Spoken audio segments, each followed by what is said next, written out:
안녕하세요. 크립토TV입니다. 오늘은 고래들이 매수 대기 중인 알트코인들과 또 비트코인이 자꾸 미끄러졌던 이유들을 업데이트하는 시간 갖도록 하겠습니다. 먼저 코인 고래들이 다음 알트코인 랠리를 준비하기 위해서 지정가 매수를 차곡차곡 쌓고 있는 알트코인이 있다고 해서 한번 소개를 드리려고 하고요. 여러분도 고래들도 참고로 지정가 매수 매도를 하시는 걸 좀 추천을 드립니다. 왜냐하면 꽃가창을 보고 시가로 사고 팔다 보면 마켓 메이커를 위시한 세력들의 이 현란한 손놀림에 농락당할 가능성이 매우 높기 때문인 점 좀 참고로 말씀드리겠습니다. 당연히 고래들은 더더욱 지정가 매수 매도를 해야 되겠죠. 물량이 너무 많으니까요. 그래서 이 지정가 매수 매도를 하는 모습을 보고 이제 알트코인 랠리가 준비되고 있구나 하면서 물론 이 기사에는 여러 분이 나왔지만 그 중에서도 좀 확실한 데이터를 가지고 얘기하는 크립토퀀트 주기영 대표의 의견을 다시 한번 소개를 해드리도록 하겠습니다. 지금 알트코인 랠리를 위해서 포지션을 잡고 있다. 당연히 매수 포지션이겠죠. 그래서 들고 나온 지표가 1년 누적 매수 대비 매도 호가 차이라는 지표를 그 근거로 들었다. 어렵게 써 있는데요. 쉽게 얘기하면 분모가 지정가 매도고요. 분자가 지정가 매수입니다. 그러니까 분자가 높아서 그래프가 치솟으면 살려고 하는 사람이 지정가 매수를 많이 걸었다. 반대로 떨어지면 매도하는 사람이 많다. 이렇게 해석을 해주시면 좋겠죠. 그래서 이 지표는 1년간 매수와 매도 지정가 주문 간의 차이를 측정한다. 왜냐? 이걸 왜 보느냐? 고래들은 슬리피지를 피하기 위해서 지정가 주문을 선호한다는데 차가 냈다. 당연히 이제 지정가 매수 매도를 할 텐데 그 이유가 여기 분명히 나옵니다. 슬리피지가 뭐냐면요. 가격이 워낙 이게 코인이 왔다 갔다 하잖아요. 그래서 예를 들어 보겠습니다. 내가 어떤 코인을 500원에 살려고 매수 버튼을 딱 눌렀습니다. 근데 누르자마자 이게 폭등을 해가지고 실제로는 시가로 살려 했는데 520원, 30원에 사버려졌다는 거죠. 나는 500원에 매수를 눌렀지만 실제 주문은 520원에 됐다. 손해를 보겠죠. 그래서 이런 것들을 슬리피지를 피하기 위해서 지정가 매수 매도를 하더라. 자, 이거를 한번 데이터로 살펴보겠습니다. 자, 이 회색, 요게 이제 비트코인의 가격이고요. 이 주황색을 주목해 보셔야 되는데, 이 주황색이 아까 얘기했던 분모가 매도, 분자가 매수인 지표입니다. 당연히 이게 높이 있으면 매수가 높으니까 사람들이 많이 매수했구나. 그런데 이게 21년 비트코인 불장이었잖아요. 이 10월 이쪽 저쪽으로 해서, 이게 이 주황색이 쭉 떨어지잖아요. 이게 무슨 얘기일까요? 분자인 매수가 줄어들었단 말입니다. 매수가 줄었다 하면 상대적으로 매도가 많았구나. 그래서 이런 불장 때 지금 고래들이 여기 보시면 지정가 매도로 분할 매도로 이 고점을 잘 빠져나오는 모습을 여러분들은 지금 확인하고 있는 거죠. 자, 고점이면 분할 매도로 빠져나왔구나. 그러다가 이제 하락장이 길어지면서 이제 뭐 큰 움직임이 없다가 올해 불어서부터 이게 쭉 늘어나는 게 뭘까요? 지정가 매수가 계속 밑에 걸린다는 겁니다. 떨어지면 사야지, 떨어지면 살아야지. 고래들은 그렇게 산다고 했었죠. 뭐 OTC 마켓이 아니면 그 사는 물량이 계속 점점 늘어나서 이제 나중에 요 정말 꼭대기까지 치고 올라가겠죠. 아직은 아니겠지만 그러면 어떤 코인에 이렇게 지정가 매수가 걸렸느냐? 그거에 대해서 좀 말씀을 드리면 자, 지정가 매수 대기가 많은 코인이 있을 거고요. 또 지정가 매수 대기가 적은 코인이 있을 텐데 그 알트코인들을 볼 때 일단 많은 코인 매수 대기를 떨어지면 사야지 많은 코인들이 주기영 대표에 따르면 최근에 9개가 있었다고 합니다. 그중에 솔라나, 폴리곤, 에이다, 코스모스, 팬케이크 스왑, 마이네이버 앨리스, 암페라, 앵커, 칠리즈가 있었다. 뭐 여러 가지 있지만 이게 이제 두드러졌다는 거죠. 근데 딱 하나 솔라나를 빼고는 사실 어, 거의 재밌는 코인 하나도 없는 것 같습니다. 그 말인즉슨 떨어지면 사야지 하고 밑에서 대기를 하고 떨어지면 또 사야지 또 사야지 지금 계속 이렇게 하고 있다는 거죠. 근데 하나 특징을 보면요. 이 제가 네모를 쳐놓은 이 네 가지 코인의 공통점이 뭔지 아십니까? 여기에 이더리움 하나만 넣으면요. 그냥 업비트에 스테이킹이 되는 5개 코인 중에 지금 4개가 이 앞에 떡하니 나와 있다는 겁니다. 저도 뭐 포모를 느끼고 뭐 많이 샀었지만, 이 다른 고래들도 이게 눈으로 보이는 거죠. 솔라나는 많이 올랐음에도 또 사고 싶다. 폴리곤 에이다 코스모스는 많이 떨어졌기 때문에 사고 싶다. 뭐 오르는 거는 뭐 보장은 하지 않습니다만 일단 고래들의 마음은 그래도 엿볼 수 있는 것 같고요. 반면에 지정가 매수 주문이 거의 없는 것들 어떤 코인이 있었을까? 리플, 체인링크, 바이낸스, 컴파운드, 벤코, 그리고 아베라는 코인들이 매수 대기가 이거 너무 없는데 이렇게 얘기를 하는 거죠. 매수 대기가 없다고 해서 가격이 안 오른다는 말은 아니지만 뭔가 약간 뭐 기분이 나쁠 수는 있겠죠. 근데 적어도 저는 리플이 왜 여기 있는지는 확실히 알 것 같아요. 명확한 증거가 있기 때문인데요. 다른 건 제가 잘 모르겠습니다. 리플은 왜 여기에 들어가 있을까 보시면 8월 1일자 기사였는데요. 최근에 1만 개 이상의 XRP를 들고 있는 고래들의 지갑들이 급증하고 있다. 거의 6개월 내 최고 수준이다. 무슨 얘기입니까? 이미 다 샀다는 겁니다. 이제 매집이 끝났다는 거죠. 리플은 아시겠지만 떠날 사람 다 떠나 있고요. 그냥 뭐 계속 이렇게 그냥저냥 흘러오다가 최근 들어서 사람들이 굉장히 많이 샀다. 다 샀으면 매수대기 할 게 없겠죠. 자, 그래서 이게 데이터로 보이는데요. 이게 이제 뭐 XRP 가격 같고 이 초록색이 이렇게 고래들의 지갑 숫자거든요. 지갑 숫자가 이렇게 쭉 줄어들어서 바닥으로 왔다가 뭐 계속 횡보를 하고 있다가 최근 5주 만에 뭐 한 달하고 일주일 만에 이 지갑 수가 급증을 해버렸다는 겁니다. 이 말인즉슨 오를 것 같으니까 실제로 오를지는 모릅니다. 뭐 단기간에 오를 수는 없을 수 있지만 고래들의 기대감을 한 몸에 받고 이미 매수가 끝났구나 이렇게 좀 생각을 해주시면 좋을 것 같습니다. 다음 얘기 좀만 더 해보겠습니다. 뭐 해묵은 논란이죠. 알트코인 시즌은 없다. 뭐 너무 개수도 많아졌고 뭐 너무 새로운 것도 많고 이럴 수도 있고요. 아니다. 그들은 복수할 거다. 뭐 메이저 코인은 살아남을 것이다. 뭐 수많은 의견이 있잖아요. 그중에서 그들은 복수할 것이라는 의견을 하나 가볍게 한번 소개를 해드릴 텐데요. 자, 알트코인 복수의 시간 온다. 시즌 시작될 것. 야, 복수라는 굉장히 과격한 표현을 썼습니다. 트레이더이자 GSR, 예전에 소개드렸던 마켓메이커 중에 한 명이죠. 공동 CEO가 이런 얘기를 했다고 하는데요. 뭐 여러 가지 뭐 많은 뭐 이유 때문에 알트코인 지금 뭐 별로 재미없잖아요. 그러나 알트코인의 잠재적인 복귀에 자신감을 표명했다. 자신감뿐만이 아니고요. 뭐 거의 여기 보시면 알트코인 부활에 대한 극도의 자신감을 표현했다. 이분 솔라나 좋아하시더라고요. 그래서 솔라나에 특히 또 뭐 굉장히 달리는 말이다 이렇게 표현을 했었고요. 자, 이번만큼 알트코인이 돌아올 것이라는 확신을 가져본 적이 없다. 그들은 복수할 것이다. 뭐 이런 얘기를 하는데요. 그냥 뭐 이분의 의견은 차치하고 제가 여기서 하고 싶은 말은 따로 있습니다. 좀 중요한 얘기인데요. 자, 알트코인 시즌 절대 없다. 이분이요, 차라리 낫습니다. 왜요?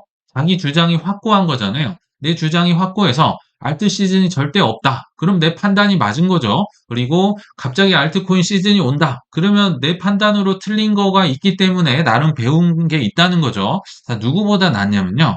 급등락에 휘둘리고 남의 말에 휘둘리고 이거 뭐 사야 되고 얼마에 사야 되고 얼마에 팔아야 돼요 물어보는 사람 흔들리는 사람보다 차라리 이 사람이 훨씬 낫습니다. 그래서 제가 하고 싶은 말 굉장히 중요한데요.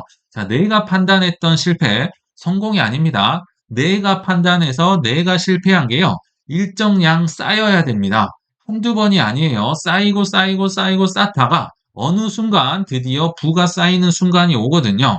다시 한번 내가 판단했던 실패가 결국 일정량이 쌓일 때 부가 쌓이고 나는 성공을 할 수 있다. 이거 굉장히 중요한 개념이니까 다시 한번 뭐 말씀을 드려봤습니다. 자, 여기서부터는 이제 부록인데요.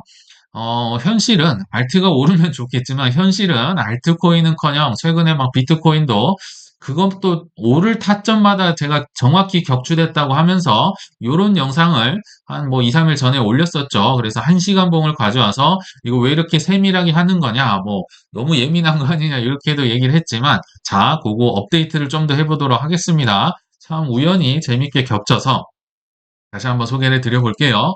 1시간 봉입니다.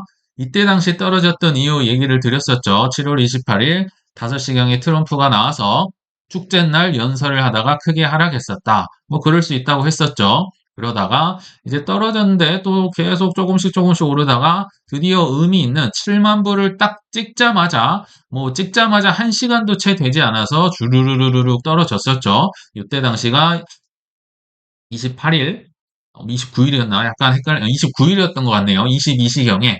어, 트럼프 발언하고 이틀도 안 돼서 7만 불 되자마자 그리고 뭐 전략적 자산이네 안 팔겠어 하자마자 쭉 떨어졌었죠. 여기까지 제가 말씀을 드렸던 것 같고요.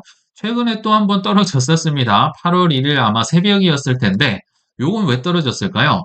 요때도 새벽 4시경 분명히 잔칫날이었습니다. 왜 잔칫날이라고 제가 표현을 했는지 한번 말씀을 드리면 일단 FOMC 회의가 있고 금리가 동결이 되면서 이제 9월은 금리 인하 가능성 조금 애매모호하게 얘기를 했지만 그래도 가능성을 시사하면서 나스닥 2.64% 이때 당시 올랐었고요. 그렇게 떨어지던 엔비디아가 갑자기 막 부활을 하면서 13%까지 올랐었어요.